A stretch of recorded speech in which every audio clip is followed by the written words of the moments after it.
This podcast is part of the Game and Entertainment Network. Visit tgenetwork.net to find the latest episodes from all our shows. It's time for AggroChat, the official podcast of the Tales of the Aggronaut blog and stalwart gaming community, where we talk about stuff and things, and the stuff about the things, and sometimes gaming. I'm Belghast, and let's start the show. Hey folks, it's that time again, time for another episode of AggroChat. This is episode 211. Tonight I'm joined by Ashgar. You sure that number's right? I'm pretty sure that number's right. Like if Trello is right, that number's right. Huh? All right. Hi. Grace. Hello.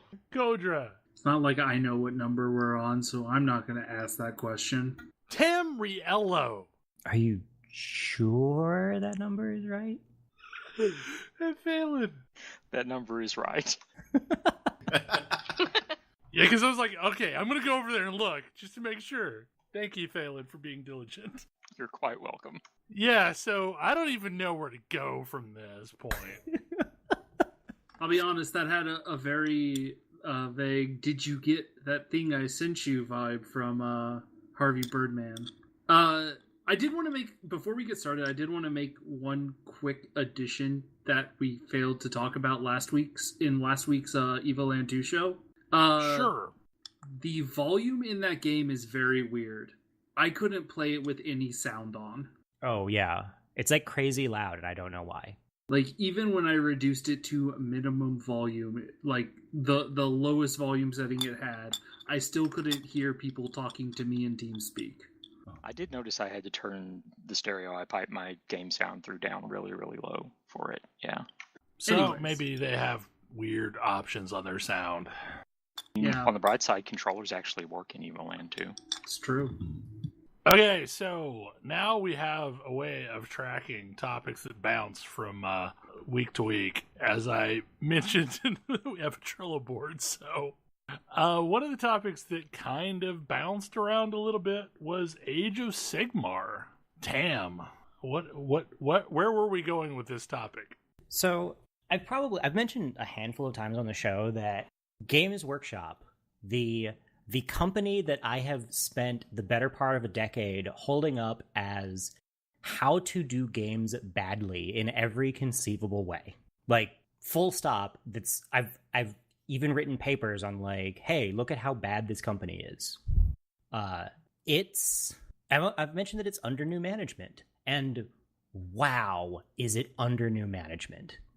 So Age of Sigmar, just this past week, launched its reboot. Originally they took Warhammer Fantasy, which was a relatively well-beloved setting, but overly finicky, complicated rule set that didn't play very well, but was relatively beloved by a particular group of diehard fans. Yes. And they launched a storyline that literally blew up the entire world. You're like, okay. Yep. And they kind of positioned it was kind of a disaster, frankly. Like, it was really, really streamlined rules, but they streamlined out all of the flavor, all of the interest, and all of the, like, actual lore and storytelling, like, just completely. It was, hey, there's some magic places, and you should fight over them. Bring whatever minis you like. That's the rules. You're done. And it was kind of heralded by, they call them the Stormcast. They're not flatteringly referred to by the community as Sigmarines, because they're basically the exact same silhouette as Space Marines. They're just in gold armor and have swords. Yeah. Everybody likes Space Marines. Let's put Space Marines in our fantasy setting. Yeah. It'll be great. And they're super bland and not well loved. Big shocker. So they've been building up to their reboot, and the reboot is not insignificant. They used the original Age of Sigmar as a test bed to relaunch 40K, and the 40K relaunch has been pretty impressive. And they've been using all the lessons learned from 40K to relaunch Age of Sigmar again. And there's a bunch of little details I kind of want to call out. They have rewritten or fleshed out the writing across their setting to make it's very clear that they decided that their model for fantasy worlds was Magic the Gathering. The setting User of in your Age of channel timed out. The setting in Age of Sigmar right now is there's all of these different planes, and you can planeswalk between them, and like you can go from place to place, and different planes have different forces that kind of defend them and have interests in them and so on, and there's this sort of back and forth pull around them. And sometimes really awful stuff happens in one plane, and that has reverberations across the other ones. And it's actually pretty interesting. They talk about cities. They talk User about entered how your channel. they'll talk about one of the cities that they refer to is a city that's on like the border of two planes, and it's kind of this symbiotic relationship. They've also decided that Stormcast Eternals were boring, and they're not wrong. So they decided that what the new face of Stormcast Eternals are going to be incredibly badass like Valkyrie women and griffins, like these weird griffin wolf things. And like I obviously can't show pictures of what they're doing with their miniatures in over a podcast, but they're cool looking armor. It's just regular plate mail armor. They have like cloth over them, so it's that sort of cool paladin robed armor paladin look. And their starter box is like they're just really they're doing really interesting visual things, and it's across all of the factions. They've decided that humans are boring, so there's not really any pure human faction. The Stormcasts are like Celestials basically, and all the elves are dead. The fantasy setting just killed all their elves, and so, I'm on board with this. and so what's left are like weird elves. There's like crazy weird elves. It turns out that there were a whole bunch of elves that were hiding under the sea, and so they're like these sort of creepy sea elves that have sharks and eels and stuff and giant turtles. I'm here for that. They're really cool looking. The miniatures are just gorgeous, but for me it's really cool seeing this about face from Games Workshop changing into it's way more inclusive. There's way more diversity in their miniatures line, and they're telling interesting stories. And the game is relatively it's super streamlined, it's super straightforward, and they're continuing the one thing that they have been reasonably good at all this time, which is getting rid of as many things as they can that make their game inaccessible. Like open pre-measuring is just a thing in Games Workshop games now. Measure whatever you want whenever you want. That the stupid like eyeball distances and guess is gone. Good. They understand math, so they can balance out. It's like, sure, they're still doing D6 resolution, which I don't think is great or super granular, but they also understand aggregating it enough that they have slightly better curves for their mechanics and stuff like that. It's just really interesting to watch, because like I hated this company for years. Love the miniatures, didn't like the rules. Yeah, well, I didn't like the rules. The miniatures bugged me because like they were really like well done miniatures, but they were all of the same like blatant catering to dudes power fantasy, and like they're just not anymore. And I think that's really neat. There's some of the miniatures I've seen. There's no reason for them to do it. They have this incredibly awesome looking like lady in big armor with a sword and mace, and she's got, I don't know the name of this hairstyle, but it's the kind where it's shaved around the back and sides and just like a tuft on top that kind of flares forward. And it's super cool looking. I gotta say, their Maomer, or whatever the hell they call them, are amazing. Oh yeah, they're freaking awesome. Like, and I don't like cool elves looking. usually. Yeah, it's also their like first completely new army since the Stormcast, right? They were the first ones. They're not the only ones. I guess But that's yeah. fair. I recently, over the last week, I picked up the starter box and split it with a friend of mine. And one of the things in the starter box is a whole bunch of ghosts. I super easily assembled a bunch of ghosts and painted the entire thing in a day because their technical paints are really good for that. And it's sort of a continuation of the I'm super impressed at what this company is doing thing, but I get the really strong impression that they're making particular movements in particular directions intentionally. Like, one of the things that I find interesting is their YouTube channel is really good. Yes, and their YouTube channel is basically heavy metal as an extended tutorial. Yeah, they have. Hey, do you want to learn how to paint and have no idea how? Here's how. Here's step by step. Here's what we're gonna do. And here's a technique that you might use pretty often. Like, let me show you in detail how to do this technique. And they're like 40-minute videos, so like they're in depth. Mm-hmm. They're kind of doing everything they can to, like I said, reduce the difficulty of getting into the game. Whether that's like, what skills do you need to play, or what do people find intimidating? Is it putting together a list? Is it playing the game? Is it measuring distances? Is it complicated rules? Is it painting? All of those things. They really are very focused on trying to make sure that that's accessible and things that people can get to. So they're finally making a real effort to get new players into the game. Yes. Good. And it's paying off in spades, from what I can tell. And it's absolutely feeding this cycle for them, because the more I've been sort of monitoring this for like a year and a half now, and the more they do, the more new players they get, the more healthy their community gets, and the more of it they do. And they're doing things like they're making efforts to like resurrect long forgotten or long abandoned things that the community really likes and wants back.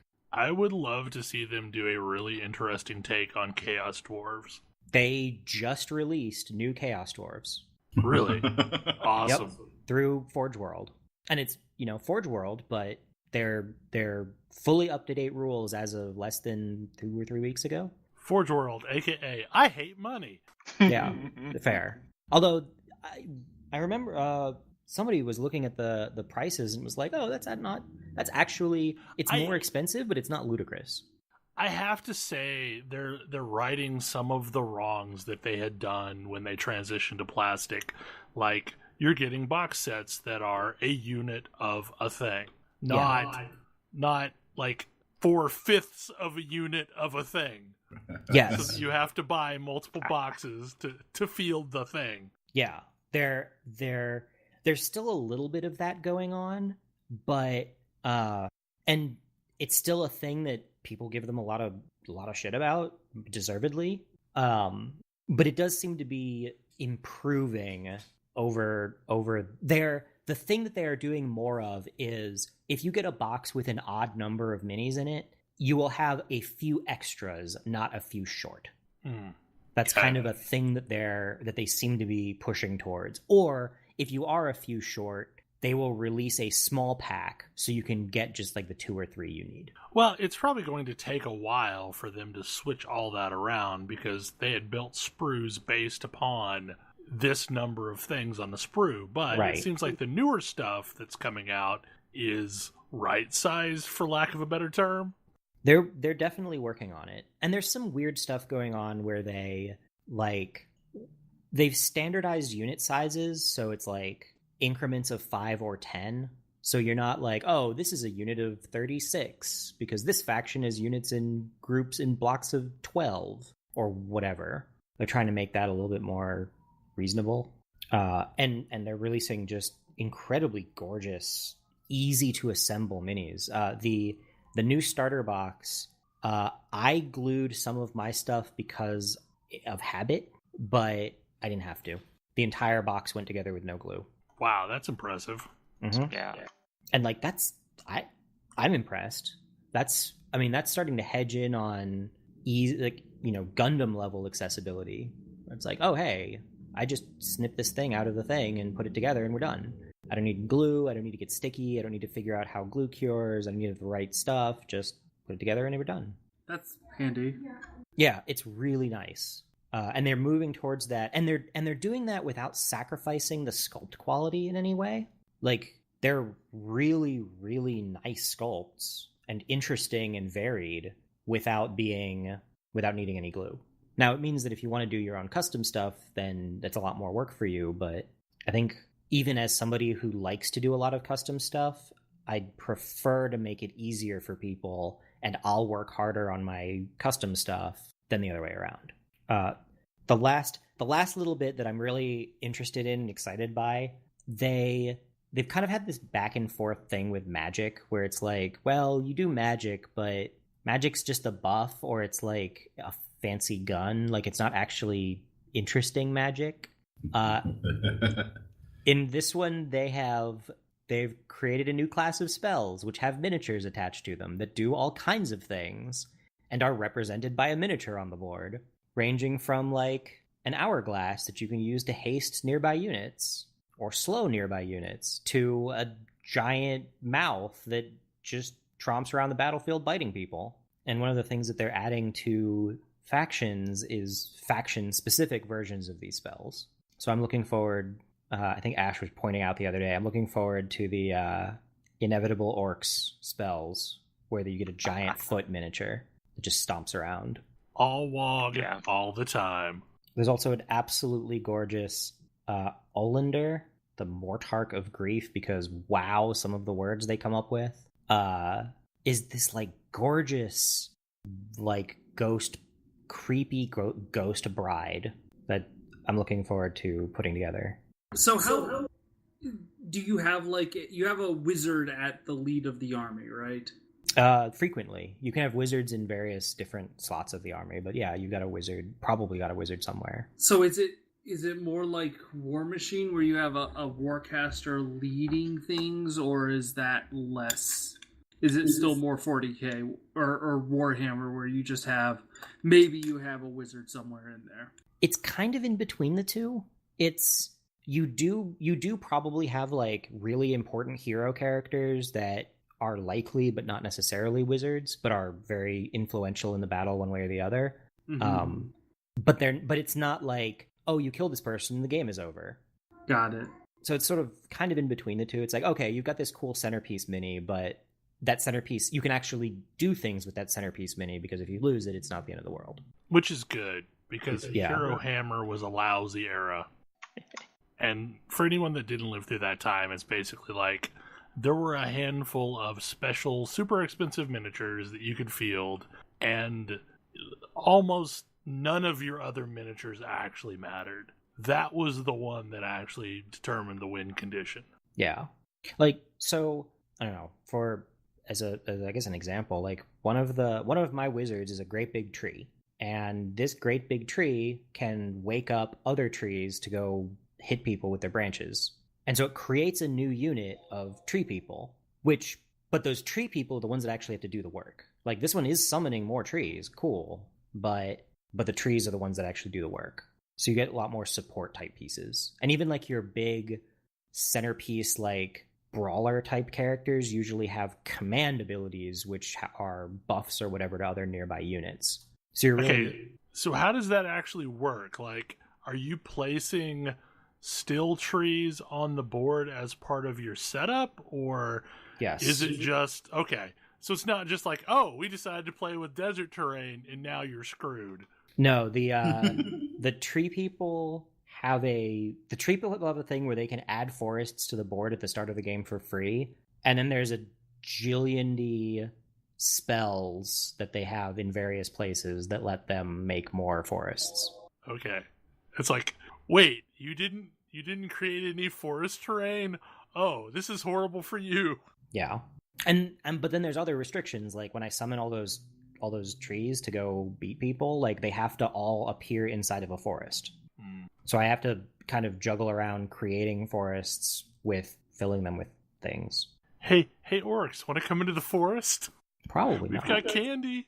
I mean, if that's where the things to beat on are, then they probably will. Yeah, I'm finding this entirely too entertaining. It's pretty funny. It's fun, and it takes itself a little bit seriously, but not too seriously, which I appreciate. It's very hard to take a giant choppy mouth nomming its way across the battlefield super seriously. I mean, that's how Warhammer should be. Yeah. It should take itself a little seriously, but not too seriously. Right. Well, and we've talked about this before, is like a big problem with Warhammer is that it forgot it was a running joke. Yeah. Yeah, whereas, like, one of the sea elves is this, like, scribe guy with an octopus companion that fights for him. And the octopus has, like, a mace and a sword and, like, a spear in its tentacles. Like, that octopus is just going to wreck somebody's face. It's amazing. I'm so on board with this. Kind of surprised that Grace hasn't already ordered all of these. I mean, I saw that because I'm pretty sure you showed it to me immediately. Yeah. As is correct. But, yeah, it's tempting. I don't know.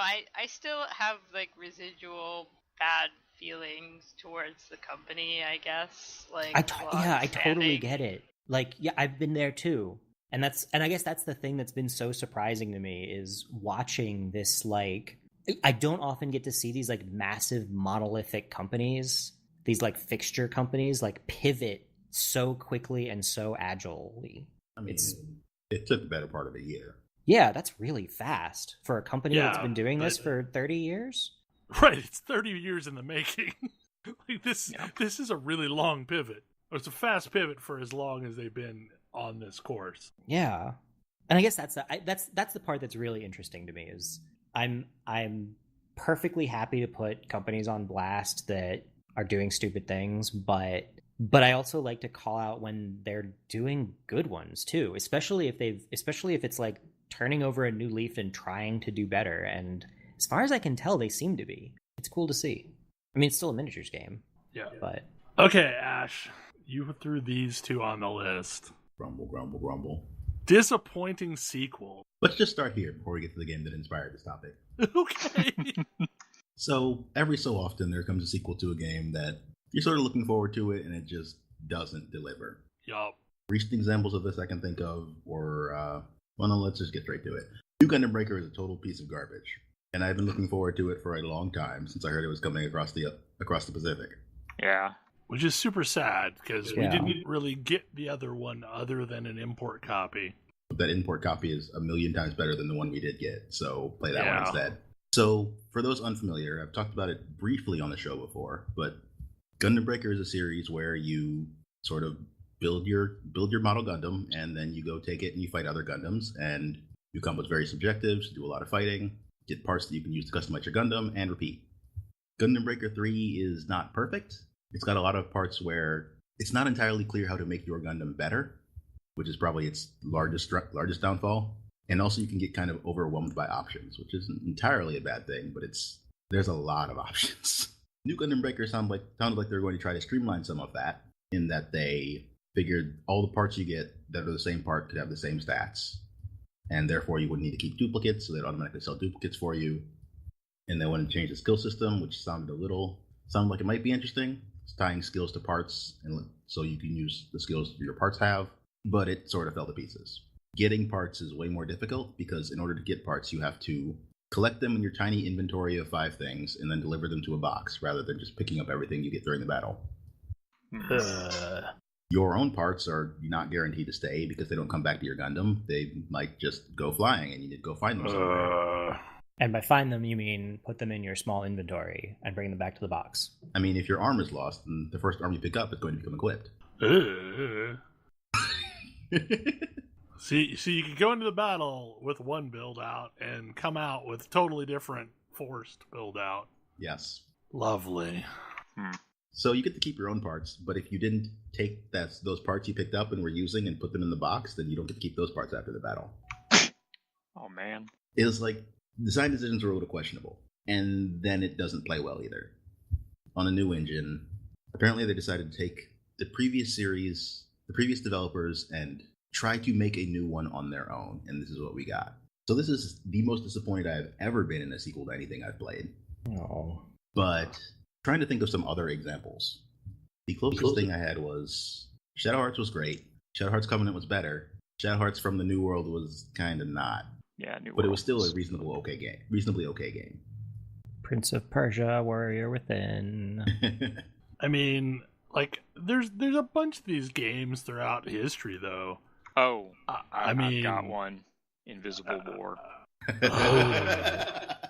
Oh, yeah. I was going to throw Master of Orion 3 on the stack. Also a good choice. Invisible War. Woo. About Wait, how long for a sequel to Deus Ex? And then, boy. So Human Revolution came around eventually. I mean, on a more personal note, Star Control 3 kind of fills this role for me.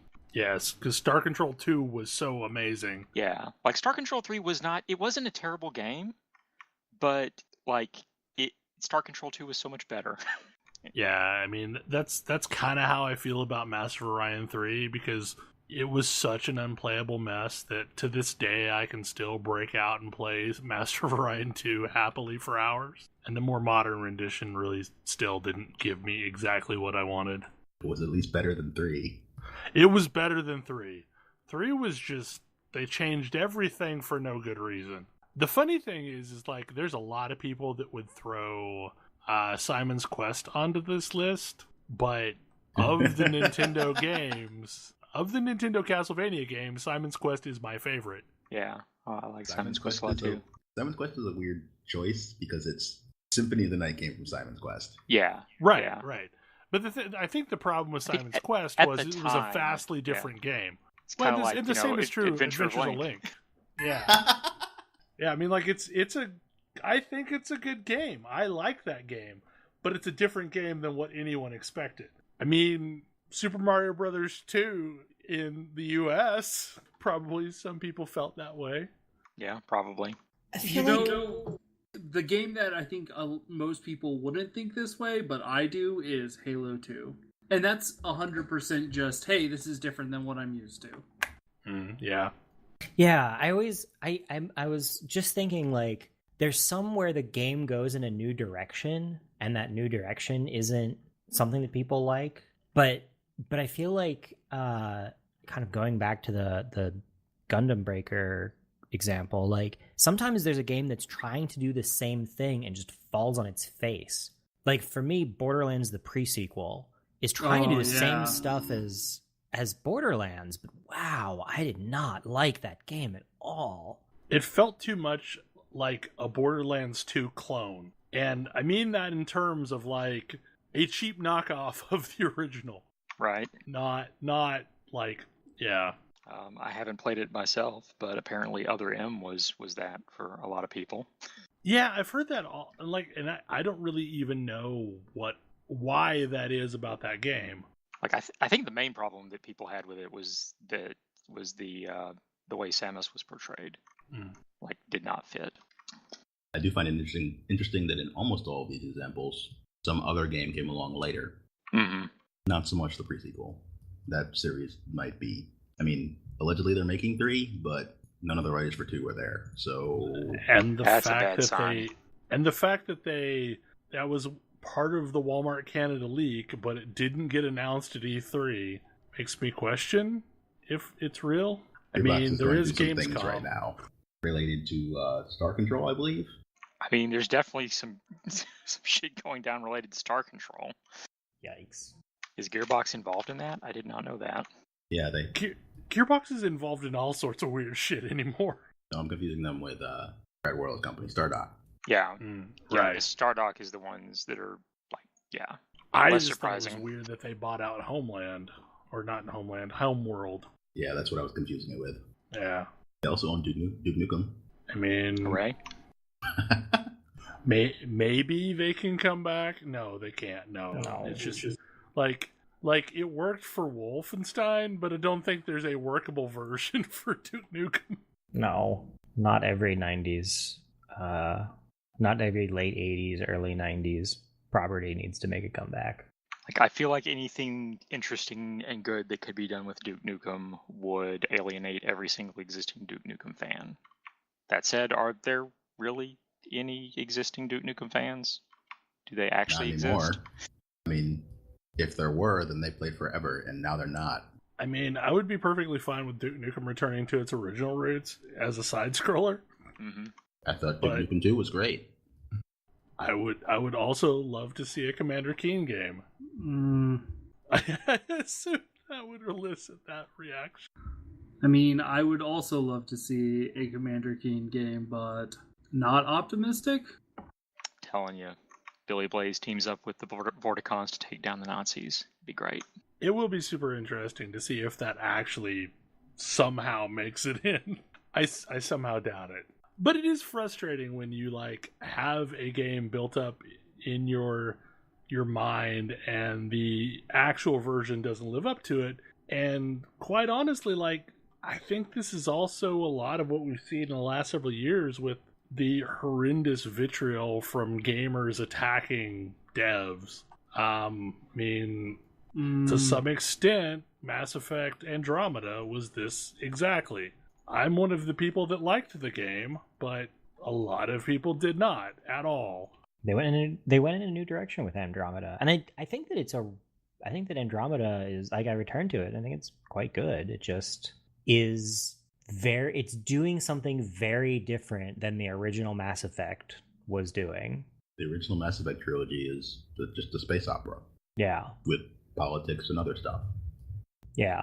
And like a lot of the politics is absent in Andromeda, or super constrained. And it's replaced by, forge out into the wilderness, but which was definitely missing in the original. I mean, and as someone who played Skyrim for, I don't know, 5-6 hours before realizing there was a stone I was supposed to make a decision on, Andromeda is maybe built for me. That just kind of goes off the beaten path.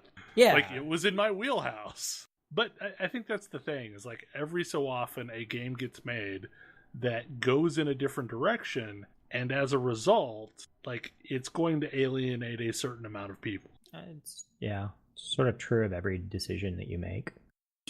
Now, from where we started, however, I feel like this was just a poorly designed game, not a different decision that, I don't know, could have been salvaged by someone.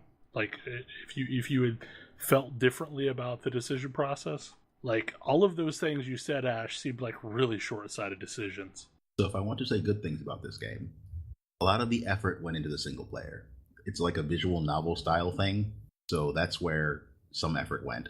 And then they also wanted to try to put emphasis on, you are a team of 3 and your enemies are a team of 3, and whoever completes the most missions or the important mission first wins this match.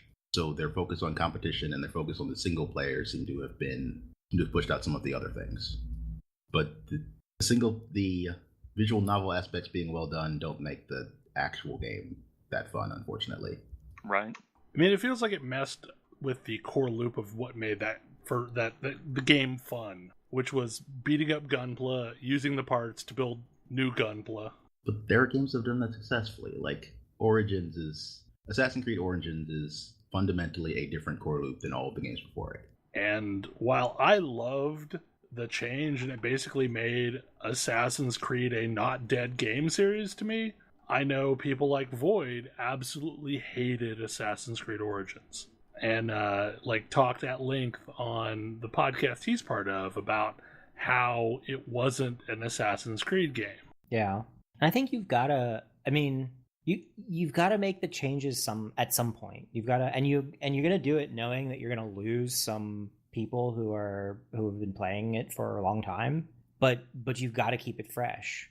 Because if you don't, then every time somebody's not, I mean, we saw what happened to the World War II shooter crash.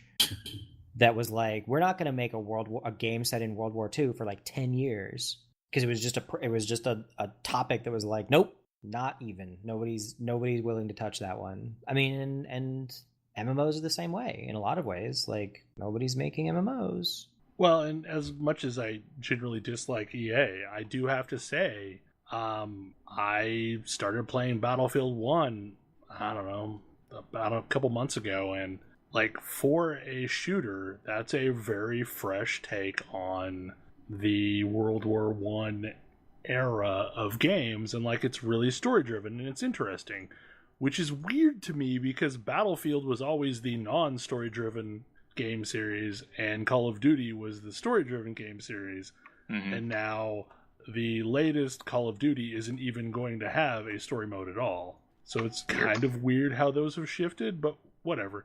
It's an interesting game. Like, it takes you all around the war, and gives you vignettes of what's going on from a very personal point of view of the person that's in the action during that segment. But, I mean, it's very different from the traditional war hero narrative. I feel like this was definitely an attempt at doing new things, and I just don't think it succeeded. Yeah, that's unfortunate. I feel like Gundam Breaker would be a really good game for the Switch. Maybe we can get the one we didn't get in a non-South Asian version. At least they know that apparently nobody liked this one, even in Japan. So we'll see.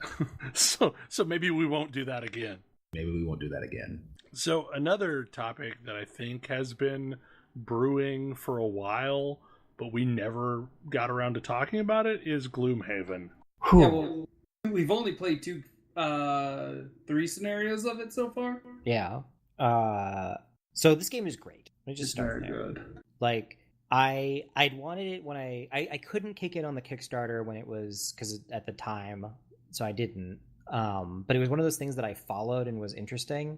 And I finally, I managed to get one on order. I got the second print run of it, and we've broken it out and played it. It's been sitting on the top of Board Game Geek for like 9 months now, which is a pretty competitive space as far as their listings, and it's really good.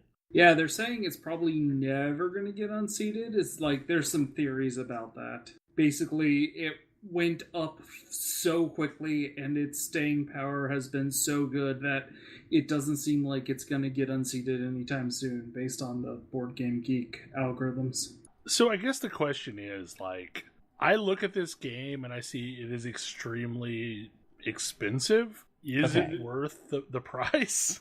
I think yes.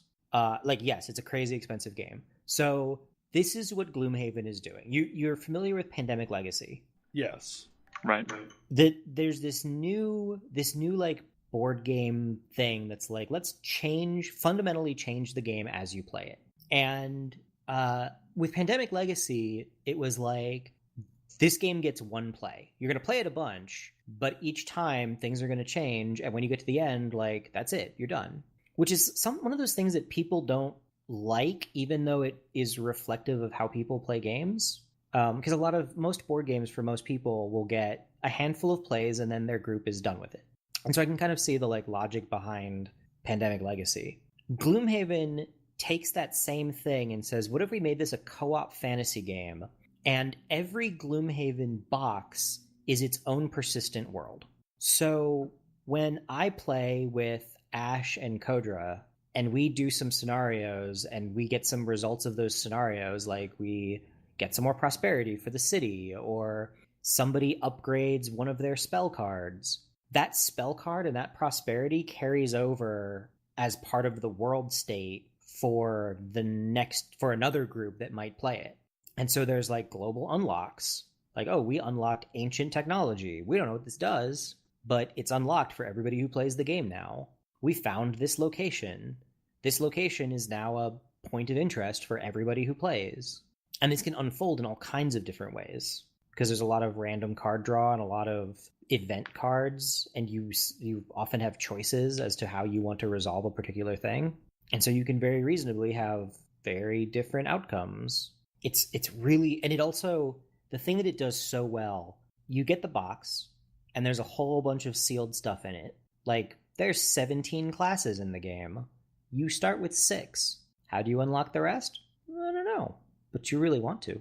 As you play, you find other ways to unlock them, maybe things to work towards. I really like it because I really like the actual play of this game a lot. Yeah. More than the like overall mechanic, the structure of it. Like, it's cool that it's living in your unlocking stuff and it's sort of gating mechanics for you. But what I really love about this game is the way it does a dungeon crawler with what I would say is a pretty high amount of determination around your actions, at least. Yeah, you have a lot of things that you can do. Pretty much, like when you start, you've got a hand of cards, and you can do all of the actions on those cards. Not all at once, obviously, but it's less about trying to do something and seeing if you succeed, and more thoughtfully using the things that you do have. What I've seen of it, it looks really freaking cool, and I wish I had a group around here that to play it with. It is really cool. I've also heard that it is very handy to have one of the aftermarket box organizers. So we played this game about a week ago, and Ash liked it enough that he was like, let's have an organizer for this. And I think, what was it, yesterday? We spent like 5 hours putting together the organizer. Something like that, yeah. It's all sitting in... Wow. It cured overnight. It was a lot of MDF. It was a lot. It was the upper limit of what a flat rate box should be allowed to have in it. Frankly, it was past that, honestly. It's fair. I mean, I don't think it's too ogre territory yet. The reprint of that game that I think weighs in at like 75 pounds or something nonsense like that. No, this is not, even plus the original components, it's not going to be that heavy. No. Yeah. Well, it was one of those things that, like, as they kept reaching stretch goals, they kept adding more stuff to the box, and no one thought about how they were going to ship it out. Whoops. But yeah, the organizer is really nice. I'm looking forward to putting everything in the organizer. I like it's weird. It's another game that has decided that humans are boring. Of the 6 starting classes, only 1 is a human, and the rest are all totally new, made-up fantasy races.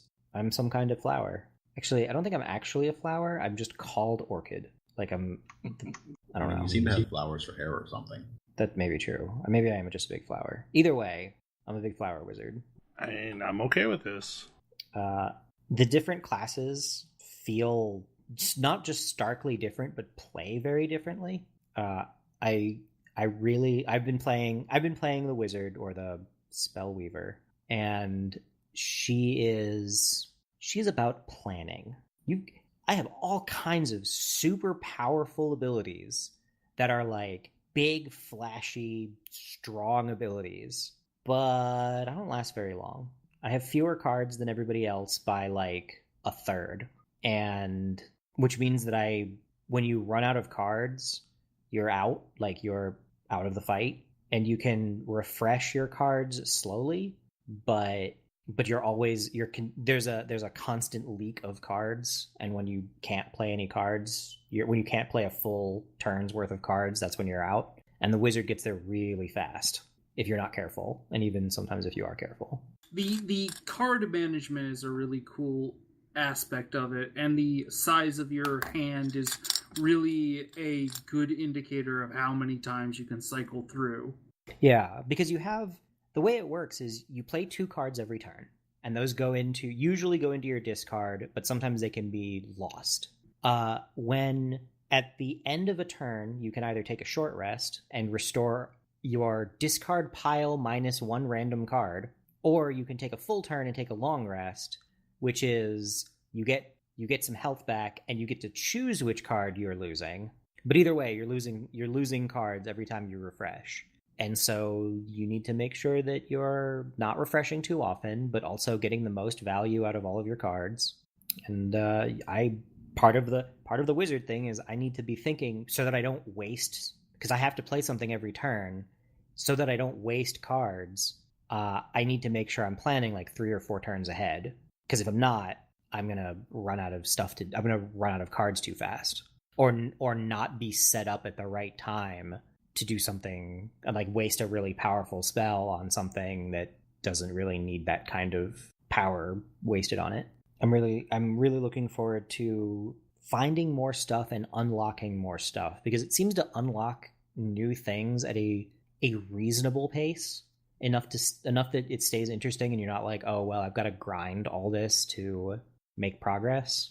But it doesn't just like, there's still a lot that doesn't look like it's going to unlock fast. So I could definitely see the staying power.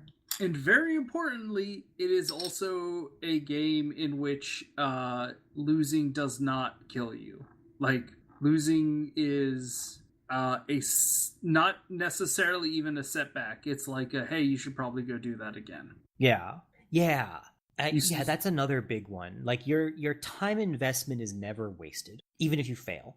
One of the things that I think we'll get to later is I get very frustrated with games like Kingdom Death, where I am constantly nervous that I'm sinking a lot of time, but I'm not doing things good enough, and I find out that I needed to be better, like, after I've put in, 20 hours into it. And we should just start right over. Yeah, I was going to ask how this game compares to Kingdom Death. This game is a lot more... It's more forgiving of failure by a lot, like hugely. It's a lot more tactically deep, I think, in the moment to moment. I think so. Yeah. And more complicated in the moment to moment. Also, yes. I think this is a kind of game that I would love to play. Just because, like, I really liked Hero Quest and I really liked Talisman and those type of games. And the hard truth is, like, I am not much of a role player, period. I like rolling the dice and shooting people, and as a result, if you put me in a pen and paper game, I will shoot people, because that's what I want to do. Or I will swing swords at people. And, you have all witnessed this. I don't really want to talk through solutions. So I think a game that's more action-oriented than role-play-oriented is kind of that niche that would really interest me. I think you would love this game, Bell. Like, this game sits right on the line between RPG and board game. Because I found stuff like Descent and Hero Quest, like, they're a little bit too simple. There's not enough interesting personalization or interesting, like, there's not enough interesting there to super engage me. It's like, oh well, okay, I will attack the thing. But this has interesting stuff that you're doing, like, every turn, but also it's combat-y. But there's enough story to keep it interesting. And there's a lot of story. It's just not, it's like things you read when you kick open the door that lend an atmosphere to the whole thing. But yeah, long story short, been super enjoying Gloomhaven. It's a really cool game. It's kind of hard to get a hold of again. It was briefly okay, and is it now again not okay? Yeah. It was on Amazon for a very, very short period of time, and now third-party sellers are the only people that are selling it, last I saw. I do not buy board games often, but I'm extremely glad I bought this one. Looks like the markup isn't $100 anymore, but yeah, it's only third-party sellers and selling it at a markup on Amazon now. Because isn't the baseline price for this around $150? I think so. Something like that, yeah. Yeah. And, like, it's a spendy board game, but I also feel like there's a lot of play in this game. There is a lot of play. I would agree with that statement. I mean, it seems like the type of game you would buy for a dedicated group that's going to play it. You don't even necessarily need that, I don't think. Yeah, Really? that's you can drop in and out. Yeah, that's the thing that I think is really interesting, is that you can drop people in and out. There's, like, parties that you can keep going, and you can either add new people to a party or start a new party. And the game surprisingly elegantly supports it. I mean, we had played 2 scenarios and then brought somebody new on who hadn't played with us before for a third, and it was fine. The scaling worked just fine. It wasn't like the new person was totally crucial, was super important, did some really important stuff. It wasn't like we were carrying them. Just slotted in very nicely. That's cool. That's always a concern, like, when there's a progression-based game, of how easily you can add additional people.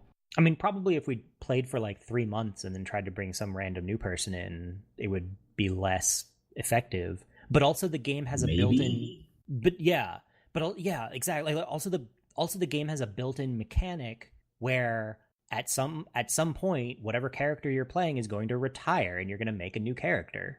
And that would feel bad, except that that's also one of the primary ways with which you unlock some of the really big important stuff in the game.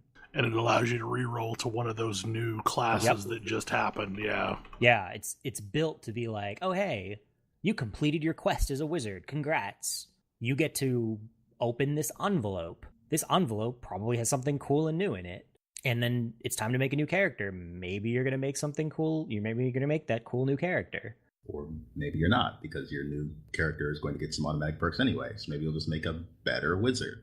Yeah, because they tracks by player the number of characters you've retired, and if you've retired characters, you get bonuses. Like you, the player. So if you've played a whole bunch, you'll have slightly better characters, and they're little perks, but they're still nice. So we got started a little later than normal, and I think we can squeeze one more topic in.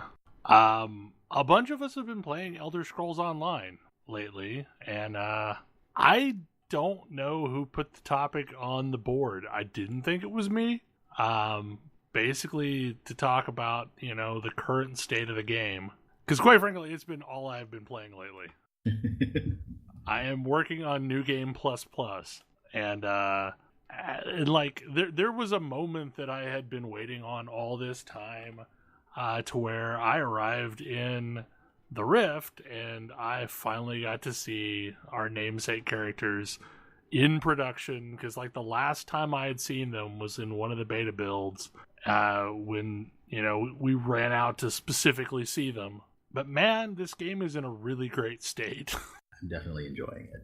I'm also bankrupting myself because of the wardrobe system. It is a really good wardrobe system, but it is kind of spindy, like setting your appearance in World of Warcraft is. Actually, I mean, in truth, it's about the same amount as transmogging a set of gear, but it seems like it's 1,000 gold every time I want to swap stuff around. You could find an appearance that you don't want to swap every so often. Yeah, but then I keep dyeing it, and I'm tweaking the dye now. I've got all the pieces set that I want, but then I keep changing the way I've got it dyed. And I think eventually I will settle on this is my appearance, but yeah. Effectively, it treats cosmetics kind of like the disguise system, to where you just, instead of putting on a disguise that's a fixed outfit, you just build your looks from anything that you've encountered appearance-wise. So, yeah, right now I'm running around in the robed plate look that we were talking about earlier. But, the only skirt that I had was a Daedric skirt of some sort. So, I'm mostly wearing a Daedric look. Now, one of the cool things that I noticed is, as a crafter, whenever I unlocked, a specific motif, it also gave me all of the appearances for that motif, for all of the different level ranges of that motif. So, you've got, I think 5 Imperial sets and, 3 different Dwemer sets. It's also one of the things that unlocks account-wide, so any of your characters can use those looks. That is something that's kind of staggering, is the fact that your champion points are account-wide, and every time I log into an alt that I've not played in forever, I need to now set, 200 some points? Actually, 279. What? Look, there are people that are, in the 500 or 600s in champion points, and I'm assuming it's because every character you play is adding towards the same pool, kind of like Paragon points in Diablo 3. That's fair. But I mean, it doesn't feel super overpowering, but at the same time, you definitely notice it when you've been spending points. I have to say, one of the weird things going on in this game is it still feels like too much of an MMO for me to not get completely punished by some of the ways that it is definitely not. Okay. I am absolutely just wandering around, clicking buttons, doing whatever, and all of a sudden, whoops, I've attacked somebody in a town. Whoops. I mean, that is a thing. I have done this thing.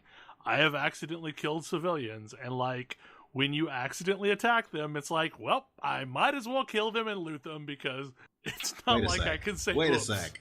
I mean, seriously, it's not like I can say oops because I still have the bounty either way. Hey, Belle, remember trying to type hail in EverQuest? Yeah, yes. Oh god, I hit A. I hit A first. I'm now attacking the thing, but no, it feels much the same. You basically learn you really shouldn't run around in town with your weapon out. I mean, like, Z to sheath is a thing that I'm doing all the time, just by default. All of the thieving stuff feels good. I am regularly robbing vendors blind. Wow. Because I want to level ledger domain or whatever. And that's how you do it.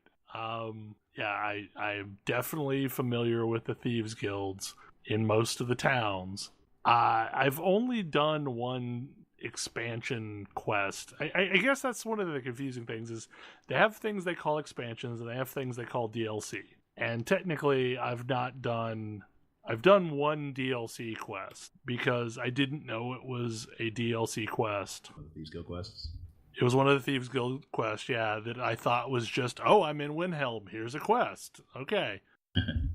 And so I've done exactly one of those. But one of the things that I find interesting is, okay, so you have the original starter experiences, and then before we ended up quitting, they had patched in the thing to where you can just skip the starter experience.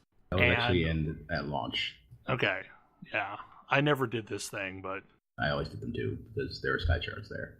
Exactly. And it was like gear that I would come out geared instead of naked. So apparently when Morrowind came out, they put a brand new starter experience where you just started in Morrowind. And now that Somerset is out, you just start in Somerset. And I find have to say, I think the Morrowind starter is better than the Somerset starter, because the Somerset starter starts you 2 in the middle of things. Right. Like, to me, the Somerset start feels very jarring, and I kind of wish, maybe there's a way, but I wish there was a way to say, oh no, I want to do this start. Yeah, like I created a Argonian named Heals with Arrows. Really? Yes. I must have missed that when you posted your character's screen.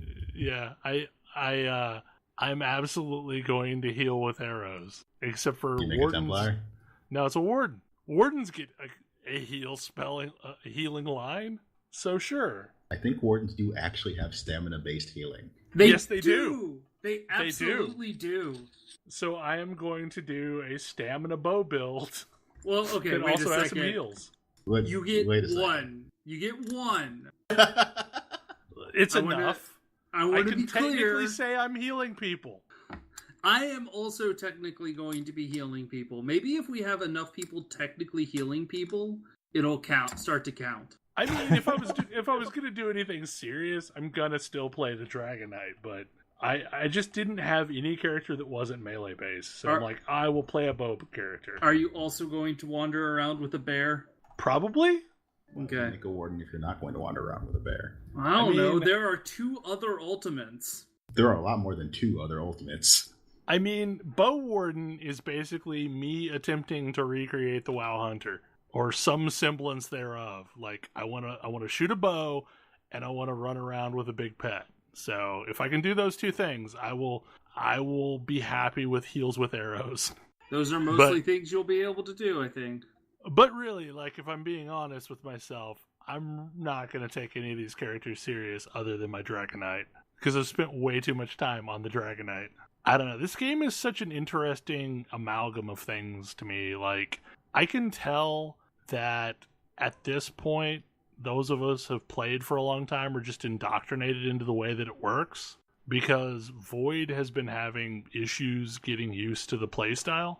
And I don't know if that just means that the playstyle is weird, or if it's just we are super used to it, and maybe the game doesn't ease you into it very well. I would say this game is a little bit different than most MMOs. Yeah, it's definitely a little weird. I'm still not used to it. Not that I've played a whole lot yet. There's definitely a learning curve because it's doing very different things. I remember, like, there was a period of time where I, for the most part, had stopped playing just because the game asked too much of me on a regular basis, for lack of a better... I don't know if that makes sense, but like it's having me do a lot of stuff constantly, and it's not the WoW push some buttons type combat that I needed at that moment. Like, I needed something that required me to think less. However, coming back now, I'm realizing that most of these things are just now muscle memory. So while I am clicking a bunch and, you know, blocking and interrupting and all of that stuff, I'm not really thinking about it anymore. It just kind of happens. It's fluid. But it feels like it took me a really long time to get to that point with this game. And maybe you would get there faster if you were playing with a controller. I don't know. I've considered trying that. I mean, the little bit that I played on the PS4, it worked. It worked well. It translated completely to controller. I am impossibly glam because I'm a vampire. Also, I knew what I was getting into becoming a vampire, but make sure you know what you're getting into if you decide to be a vampire. It's kind of important. I mean, quite honestly, like, I feel like that goes on either side of that statement. Like, vampire or werewolf. At least with a werewolf, you can not put the skill on your bar and functionally not be a werewolf. Vampire, you can't get rid of that. No. Yeah. You are always going to burn. Yes. And your health regen is going to suck. Like the burning thing is probably the worst of the vampire. I mean, you have a significant amount of health regen in combat normally, so not having that as a vampire is also going to have a fairly large impact. Are you able to get any of that back through champion points? Or is it just gone forever? You can mitigate it. It's reduced by a percentage, so... Yeah. Like, I am sure that at some point I will do both of them. I just didn't think I wanted to on my main. Yeah, I'm glad that I went vampire, but like... If you are thinking about going vampire, just as a general PSA, that character should be a caster. Yes. You want a Magicka-focused vampire character because you really want the vampire specials. Like, you want... The vampire abilities are super great and super strong, and you need to be using them. Also, you probably want to morph them to drain health. For survivability? Yeah. And they're super great at that. Don't get me wrong. But I feel like all it does is take someone like me that habitually runs around with a flame weapon to give you a bad day. Possibly. I mean, then again, like, a lot of the things I use are flame-based, so... Yeah, I found a lot less problem with the fire thing outside of the occasional, like, champion imp to be a problem versus I need to manage my health regen because I can't rely on combat health regen. So it means that at least one of the slots in any build I come up with is a vampire power somewhere. I mean, still to this day, I still run around with green dragon blood just as a self-heal, because it's, even though it's been nerfed several times, it's super powerful. Yeah, I have horrific bats. Like just terrible bats. Do you want to stop dying? Okay, green dragon blood. I feel like that's been nerfed continually, and it's still good. It's still good, yeah. I mean, it's all I need to run around and be a high sustain tanky character in the world. It is not enough to save my butt when I'm fighting like a skull. I can't really solo skulls. I used to at one point in the game's history be able to solo those 3-pip skull mobs. That is not a thing anymore. Green Dragon Blood was at least nerfed enough to not allow for that. Now, I don't hit super hard. I just can survive real well. At some point, we need to get together and do some dungeons, because I have not seen most of these dungeons. Me either. I hear there's some really good ones in there, especially some of the DLC content. They like to add dungeons whenever they add anything, so... Yeah, I watched the reveal they did for, Wolf Hunter? Yeah. That dungeon looks crazy and awesome. It's like the Wild Hunt, where you legitimately are hunting something down, and there's a giant looming Hercene, like, in the sky. I'm sure that'll be just fine. Nothing could possibly go wrong. No, it's not ominous at all. I think the biggest thing, we talked about this week, but like the biggest thing I'm looking forward to with Update 19 is single line respecs. because that is still the Achilles heel of ESO as far as I'm concerned, is the fact that, like, if you want to respec anything, you have to pay to respec everything. And it's a number that goes up as you put points in. So it is significantly more expensive the longer you wait to respec. And I remember at one point I ran to a capital city to respec, and it was prohibitively expensive when I did it, and I think I did it when I was about 30. And I cannot fathom what it would cost me now to respec. Because I'm not sure exactly how many skill points I have put in, but I have collected 267 out of 423 sky shards. I think the most interesting thing to me, though, was like, have we talked about the whole us talking to Void about the story in ESO thing yet? Because, like, to me, one of the big selling points is how good this story is in this game. Yeah, it is really good. Like, it is SWTOR class story good. And it's just in a vastly different kind of game. So, I mean, to me, it's kind of like everyone should play through Final Fantasy XIV just to see the main story quest. People should play through this game just to see at least all the factions' stories. Maybe don't do the thing I did and play them all on one character. Or maybe do that. I don't know. Like, I'm largely happy with that decision, but I'm not quite done. But I have most of the Rift blocked out at this point. But here lately we've had me and Kodra and Ash and Neff and Tam occasionally. And unfortunately none of us are actually playing together. We could, though. We could. We have a power. Yeah, I oftentimes will notice somebody had been online when they log out. Yeah. But that's a perennial problem I have with MMOs in general. Is like, I don't notice when I log in if somebody's around, but I do when I get the so-and-so logged out message. Anyway, well, we should probably wrap things up because even though we got a late start, I think we're probably run a little bit late. Yep. Anyway, any final thoughts about anything we talked about tonight? Not that I can think of. Okie doke. Well, thanks for tuning in, and we will see you next week. Good night. Bye. Good night. Good night.